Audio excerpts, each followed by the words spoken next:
আসসালামু আলাইকুম। দেখতে পাচ্ছেন কারণ বাজারের যে মেইন ফুটওভার ব্রিজটা ছিল সেটা উদ্বোধন হয়ে গেছে, সবার জন্য উন্মুক্ত করে দেওয়া হয়েছে।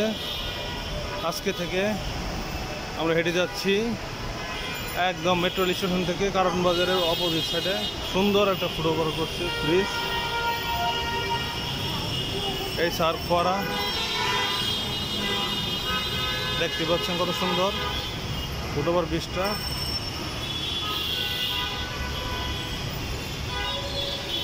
চমৎকার।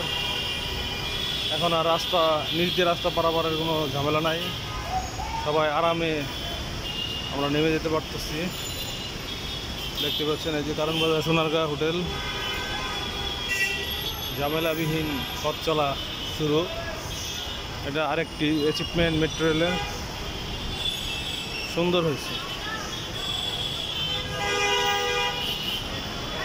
যারা পান্থপথ যাবেন এইদিকে নামবেন,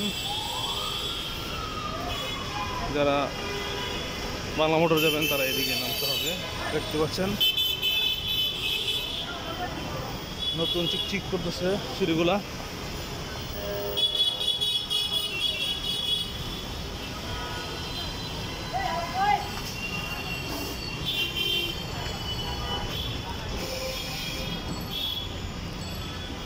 রাস্তাও নতুন হয়ে গেছে। সবাই নতুন নতুন আপডেট পেতে সঙ্গে থাকবেন। আল্লাহ হাফেজ।